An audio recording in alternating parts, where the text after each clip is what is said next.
All right, y'all. Hello, and welcome to a special Saturday episode. We are going to have fun with this one. It's late night. It's Saturday. I made sure to eat before this one so I wouldn't have total food envy because we're going to be looking at street food in various cities and places within Europe. This should be very enjoyable. Let's take a look. This is everything I ate at the most famous food market in Barcelona, Spain. This place truly had everything from candy, food, desserts, and so much more. So I had to strategize on what I wanted to eat first and concluded seafood would be a... Okay. This is looking incredible. Overwhelming amount of stuff here. Wow, look at that. That looks it. That so looks much more. phenomenal, So I had to strategize on what I look at that produce. Damn. wanted to eat first and concluded seafood would be a great start. There was so much fresh seafood, and I'm a huge oyster guy, so of course I had to start off with that.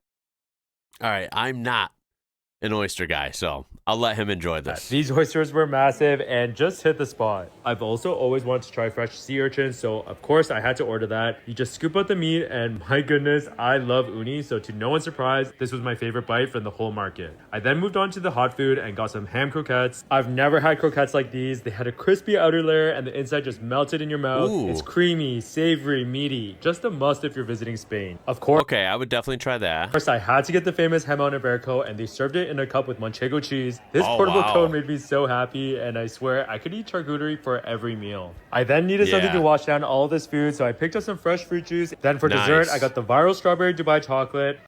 Oh, now that stuff is good, but you ever seen like trends come around and you try it, you know, you don't want to miss out, right? So you try it a few times. Me personally, nothing even against the food or anything, but me personally, I had this kind of a lot in a very short window of time. It turned me off of it really quick. So I don't crave this stuff anymore, right? But that stuff is good. I did not think I would like it, but I would pass on that. Sweet, but I get the hype. I think it's too sweet. It makes me a little sick. I'm not gonna lie. That's why I can't have it. But it's definitely unique, and I do get the hype. Although I don't think it'll last forever, like some things do. The strawberries here are so juicy and sweet, and you have to try them if you're in Spain. This is everything I ate at the most. You know what? I keep hearing that some of the produce just hits different in European countries. Juicy and sweet. I will say, you know, of course, those strawberries will look really good. I would love to try those. Just give me the strawberries, right? Get rid of everything else. I'll take just the strawberries. That would be awesome. The produce, unfortunately, here in the U.S. seems to be hit or miss. I've had, you know, you still can get really good produce.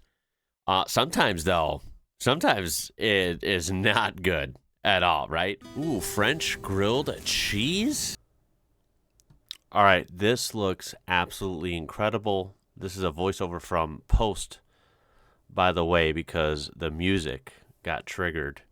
YouTube doesn't let you have any music half the time. And all these clips always have music. Look at this stuff, by the way.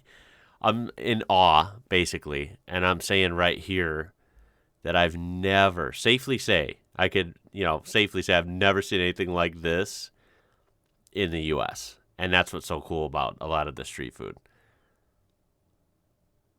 I'm basically in awe here. It looks so freaking good. Wow. Yeah.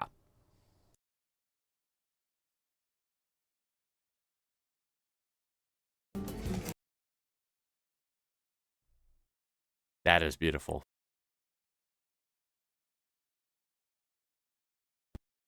That is absolutely gorgeous. I said I ate before this. Not good enough. My mouth is watering for that. Give me that right now.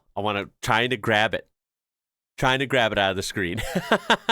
If you want to taste authentic Roman street food, and I'm not talking about any touristy pizza place, I'm talking about one of the greatest bites of street food I've ever had after traveling all around the world. So save this video so you can try this on your next trip to Rome. It's called trapizzino. I'm not even joking. I went here 3 times on my last trip. It's basically a pizza pocket, and they stuff it in with this chicken mix, which is out of this world. I'm not usually a chicken mix kind of guy, but they have done some crazy things to this chicken to make it taste that that good. They also have a really famous meatball one, which is equally as delicious. And it's only €5 per trapezzino. That's They're it? so filling, and they're actually way bigger than they look on camera, but I could honestly have like 5 of them. The original location is in Trastevere neighborhood in Rome, which by the way is my favorite neighborhood of Rome. On the last day, I came back and I even had this curry mix one instead. They have heaps of flavors, and you can also get drinks there. So if you don't go here on your next trip to Rome, I don't know what you're doing. And if you know any other really great street food spots in Rome, let me know in the comments. And if you made it this far, thank you so much for watching. Okay, you know what's fascinating? I don't know. First of all, I don't know how I haven't done this for a long time. Why haven't I looked this stuff up? Second of all, what it shows me is that at face value, it seems cool that in the U.S. we have a lot of different foods from different places. That's what like a lot of Americans say, right? And that's partially true. Now, the more you dig into it, you realize a lot of our stuff is inspired by some other places, other cultures, other countries. But of course, it's very Americanized and or just ended up being completely different here than it is, back home, right? That seems very true because now I'm seeing this street food in different countries. And it's all completely different than anything I've ever seen here. And that's a good thing, right? That's what I kind of want to see. I don't want to see the exact same food trucks I have around here. This stuff looks legit, man. This looks incredible. It literally looks mouth-watering incredible. Here 3 times. I mean, you can tell he likes it a lot, it's right? Basically, and there's different versions of it. I mean, look at this menu. They have quite a few. It just looks so freaking good. Oh, look at this. Organic tomatoes. Everything's like nice. Everything's delicious and everything's good quality, right? I mean, big portions, street food that's meant to fill you up. It's still good quality stuff. That's what I freaking love, man. It's that funny trope that seems to be true. Like even junk food is still better made and slightly healthier than the U.S. versions. Thing I ate while walking down the street in Prague. First off, I got a classic sausage. Prague, It was a little bit spicy and very greasy, exactly what I was expecting. That No actually looks complaints pretty here. damn I got a good. culinary from the grocery store. It's like a Czech wafer. It didn't have much flavor. It was okay. I got this cannoli just because it looked amazing, and it was. I went to what's meant to be the best gelateria in Prague, called Creme de la Creme. Can't say I disagree. It was super creamy, and Looks the flavors were really. Whoa, what do we got? Whoa. Say I Side disagree. note, It side was quest. super creamy, and What kind of cars? What do we got going on here? Right? And look at that. Whoa, look at that arch back there. What is this? What is that building right there? That is fascinating. Dude, I can't wait to travel these places, the man. flavors were really deep. Look at this. This stuff looks hella good. I went to the street food market on Wenceslas Square and got a sausage with some potatoes and these Yum. greasy chips. It really hit the Oh, these chips and potatoes look so good, spot. dude. I didn't get a chimney cake because I'm going to Budapest in a few weeks, so I'm just going to wait and try them there. Cool. It's everything I Okay, not bad. Some good variety of stuff. Everything looked good. The chimney cakes at the end, she didn't even try though. Budapest. That's weird. I wonder, what are those exactly? I can't tell if that looks good or it looks disappointing.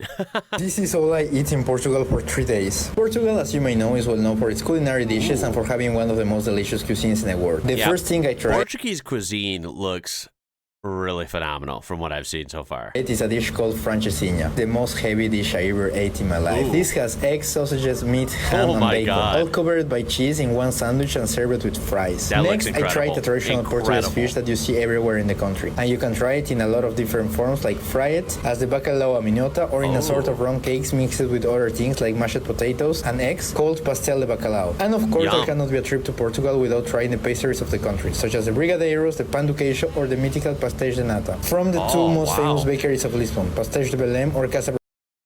Okay, those look really good. I don't know what they are. Those last ones, those pastries. Screw it. I'd try them all. They look hella good. I love these bakeries, man, in these different countries. They're so cool, and it's just, like, you look at the presentation here, at least where I'm at, this doesn't really exist, man. It doesn't, right? Like, everyone always says, oh, well, there's bakeries and the grocery stores and stuff. Nah, not like this. Not like this. This is freaking cool. Maybe in, the deep pockets of downtown Chicago or New York, which, I'm in Chicagoland, but you got to realize Chicago's so big. I'm far outside. I'm not downtown. like at all. You know what I mean? Like this place in Portugal or a bakery in Germany, I don't think it's exactly the same. You see what I'm saying? Like this looks so cool, and we miss out on that. We're in London trying the top 5 best foods in all of Borough Market. First up, we got the viral That looks incredible, that whole market. Shop. Local strawberries covered in Belgium chocolate. Are you kidding me? They have one that looks good. dude pours in these chocolate chips, melts down their custom Belgian chocolate. You have a team I'd try it. Screw it. I know earlier I was saying, you know, I didn't like the Dubai chocolate strawberries because after a while I had too much of it. Hopefully, you know, I would try this. Let's say that. I would need to hook up. I don't know where they're sourcing them from, but every strawberry is perfect. And then dudes at front that man the chocolate stations, $10 a pop too. This place is probably making $1 million a day. Damn, I didn't even think about that. That stuff's kind of pricey, and it's like just selling like back to back. Holy smokes. Those strawberries, by the way, can we just take a look at those? This place is probably make station. They look absolutely phenomenal. He's right. They literally look perfect. It's kind of crazy. Wow.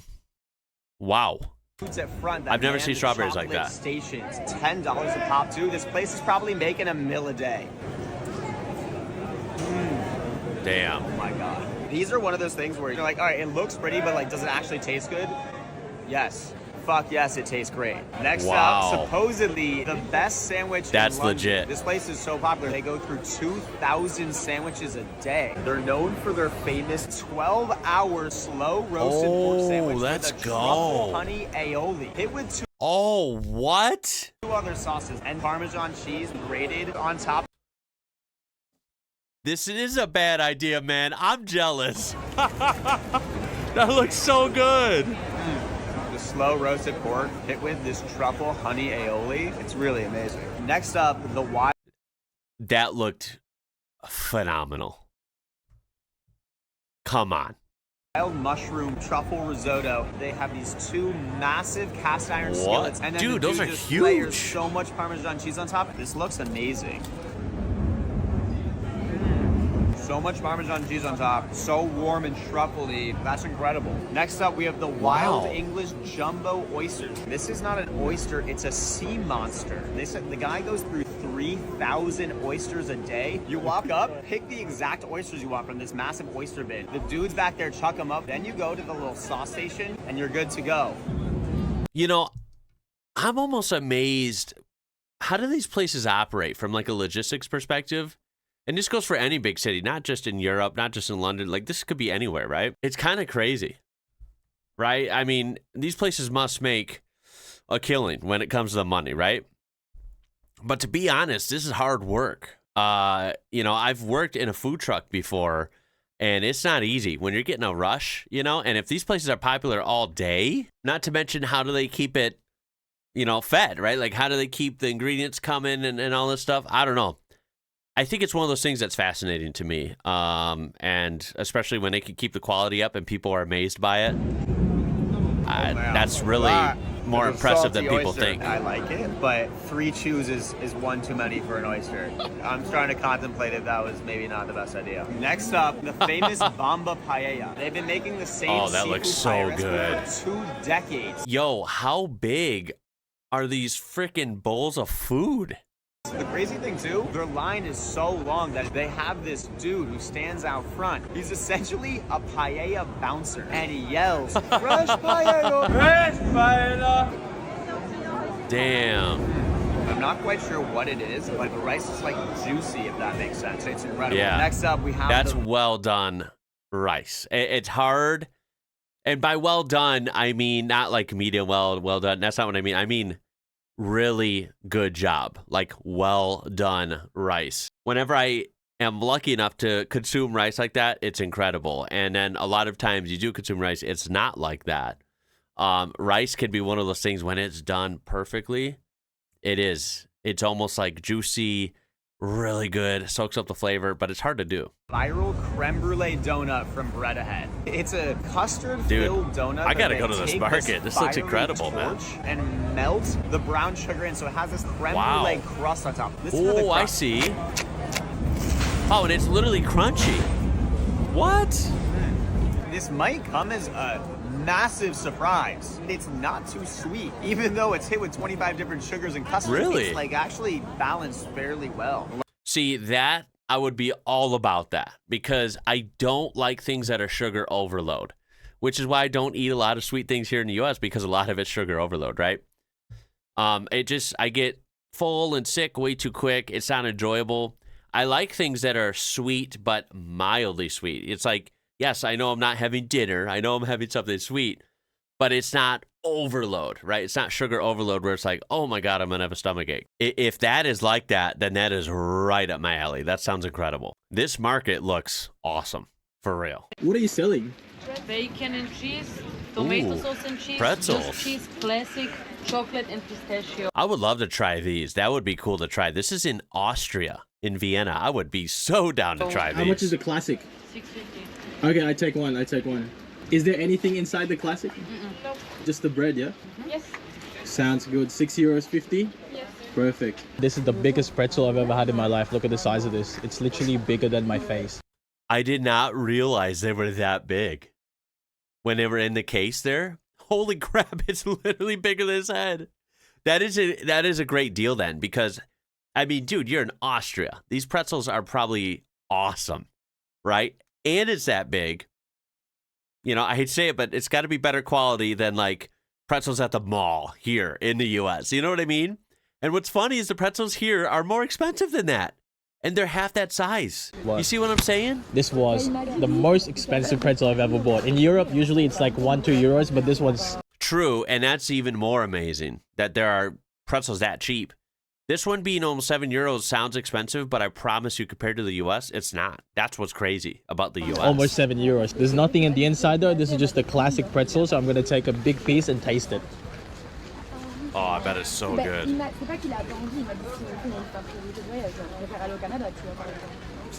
Oh wow. Okay, that's good. It tastes very cheesy actually.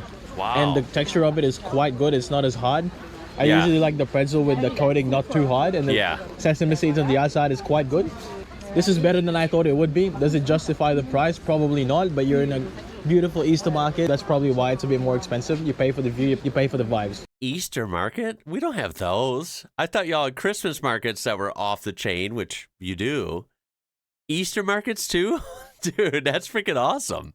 With all this in mind, I will give this a 7 out of 10. This is a 7 out of 10. Damn, I bet it's really good. I'd probably give it higher. I'd have to try it, of course. Also, I'd probably try one of the more maybe elaborate ones. The best British street food in London has to be at Camden Market. Let me tell you everything we eat. This is the famous Yorkshire pudding wrap. It's filled with traditional Sunday roast ingredients. Hello. I've seen it go viral, so I had to try it. This is Yorkshire burrito. Next we wanted something sweet, so we found Those look incredible. London churros and dip them in chocolate. Camden Market definitely needs to be on your list if you're visiting London. You can definitely do a lot of shopping here. However, we still wanted to eat, so we got this cheesy naan pizza. Who said London doesn't have good food? They're tripping. Tag a friend and say, let's go. Yeah, I don't know why certain stereotypes exist. I'm sorry. This isn't the first time I've seen bomb, like delicious looking food come from London. Like, I want to go there right now just for food, just for a food vacation. These London markets look absolutely delicious, dude. A lot of the stuff looks incredible. Everything in this video looked damn good. What is it? Is it cheese? Cheese something, right? Yes, it's cheese with noodles. $2 mac and cheese. That's cheap. See, you can't get street food for that cheap here. Like, that doesn't exist. Street food, when you're getting street food or food truck food, you know, any of this stuff, right? It's always expensive here. That's the thing. A lot of times it's a lot more creative and better than, like, you know, traditional restaurants. Way better than, like, McDonald's and stuff like that. But, I mean, it's going to cost you, right? A lot of times it's expensive, at least in my experience. Dude, finding out you guys have, like, pretzels and all these things for €1 or €2, that's awesome. That's just not the case here. Okay, cool. How much is it? €2. Sounds good. Just use a coin. How easy is that? Here's a spitzel. Okay, looks good. Damn, look at that stuff. Yo. Thank you. Let me get a fork. Thank you so much. She gave him a weird look. Took me 20 minutes. Maybe she saw the camera. Is that what it was? She was like, not fond of something. This, that was mac weird. and cheese. A He told little me bit this was the awkward. Southern German mac and cheese. Käsespätzle or something. Let's give it a go. I hope the line was worth it. This was €2, which is fucking cheap. All right. I think that from is what I so can see, cheap. there's You'd never some find it in pasta, the some US. macaroni, and some Never. like fried onions on top. Oh, and some onions. sauce. I'm sold. Let's give it a go. I'm sold. It's steaming hot with onions on That's it. good. They're actually serving That's a hundreds win. and hundreds of people every hour. They can still keep the quality pretty good. You That's know what? amazing. I've never had this dish before in my life. Even in my past Christmas market series, this is my first time trying this exact specific dish. And I gotta say, the lineup was worth it. And it's very cheap. This cost literal pennies. That looks delicious, and it's literally $2. It says $2 or €2. I don't remember which. I can't believe it. That looks incredible. That would be that would be $12 in the US. I'm not even kidding. I don't know how Aldi does it, but to be honest, every year they do 4 cities, like small cities in Germany, and they hold these cheap Christmas markets in the parking lot of the That's store. freaking awesome. But the German mac and cheese, the Käsespätzle, here in the Aldi Christmas market, I have to give it a 10 out of 10. This is 10 out of 10. Yo. Get me on a plane right now. The best street food I had in Europe came out of a Cold War van. In 1991, 2 taxi drivers turned a blue Nisa into Krakow's go-to That's freaking late-night awesome. grill. The menu's super simple. Just Polish kielbasa, mustard, and bread. And the secret, I'd grilled be over down. beechwood flames for that Let's deep, go. smoky flavor. It runs almost every night with lines stretching till 3 a.m. Would you try this in Yeah. Poland? You know that shit slaps. You just know it. Out of a van, people are there all night. Yeah, you know that's the place to go. The best That's the spot. That looks so good. If they're getting lines till 3 a.m., I mean, how can it not be good? That's got to be a good sign, right? Only eating street food for 24 hours in Germany. Started Oh my strong God. with some of the best chicken doner kebab I've ever had. They only do it one way here, chicken. And honestly, they don't need options. Jeez. Perfectly blended with chili, garlic, and Wow. herb sauce. An Wow. absolute must try. Of course, I had to try currywurst, and they've been serving it here since 1960. This is comfort food Berlin style. Skinless Yum. pork sausage, warm ketchup-based tomato sauce. Solid, but not life-changing. Okay. Yeah, I already had one donor, but this is Berlin, so rules don't apply. Went back in for a beef one, and it absolutely delivered. Loaded with veggies and hit with their own spicy Wow. I didn't even say wow right. I said yow. That's how house hungry I sauce. am. Dangerous how easy these are to eat. I could live on this. Had to see if the fry Those look so good. It's not type even was funny. real, so I tried the chicken barbecue poutine. Interesting Ooh. idea, but the execution didn't fully land. Pretty meh for the price. Finished the day Really? I wonder why. It looks good. at a local food hall barbecue spot. Grabbed the combo with pulled pork and pork shoulder. Damn. Plus a few sauces on That's the cool. side. The pork shoulder definitely slapped. Yeah. Credit where it's due. Legit barbecue in Berlin isn't easy to pull off. Only That's kind of cool. That's a big surprise. Getting legit barbecue. That's good. I just think of that, of course, American-centric, right? That's cool that you could get that in Berlin, Germany. Berlin, another place. It looks like every clip I've ever seen, the food, to me, looks like it's really good, right? So much different things to try there. And honestly, a lot of it looks quite enjoyable. This has to be the best street food in Florence, and it's only €2. This place is called €2? Gonza, and they serve mini pizzas that they call pizzetta, and you load up your own personalized pizza box with all the different flavors that you want. I'm actually obsessed with this concept because I can never pick one flavor for pizza, or you could just grab one, and it's the perfect amount for a little Dude, snack these while you're places walking in around. Italy look so good. Around shopping in With Florence. these This pizza was handheld- also genuinely so crispy and fresh because Damn. they're constantly making them right in front of you. Not to mention all the different flavors they had were so good. My personal Wow. favorite was the Grisha flavor with guanciale. It was so good. Oh my god. It's like a creamy sauce with bacon. It's fantastic. They also had one with burrata and prosciutto that I'm still dreaming about. But really they had Wow. so many options. So if you have option anxiety, this place is perfect Yeah. for you. I feel like in Florence it's really hard to find somewhere where you can just grab a little snack and keep on your way. And this spot is conveniently located like right in the center. Side note, this was the Nutella pizza. It was insane. Whoa. But anyways, if you're a pizza lover, I definitely recommend stopping by Damn, that place is crowded. this place and giving it a try. It is 100% worth the hype. And if you made it this far in the video, Don't know how I haven't done this sooner. Street food is looking incredible. All across Europe, by the way. All across. North, south, east, west. I can't freaking wait to try some food. I'm going to cut it there. I could look at these all freaking day, all night. We will be revisiting this for damn sure. This will be a good series for comments. Point me in the right direction, whether that's restaurants, restaurant chains, local hole-in-the-wall places, Or, you know, food trucks, street food, cafes, right? Like anything in any place, big or small, in any European country. Maybe it's close to you. Maybe it's local to you. Maybe it's a place that you loved when you visited this place or that place. I would love to hear about it. So I have some references for future episodes of this. I absolutely have to revisit this. I don't know how I haven't done this sooner. I mean, this food, I'm jealous because I can't go out and get any of this stuff. I certainly hope you enjoyed. I appreciate you watching, and hopefully I'll see you in another episode. My name is Ian. You're watching IWrocker. Until next time, y'all. Catch you later.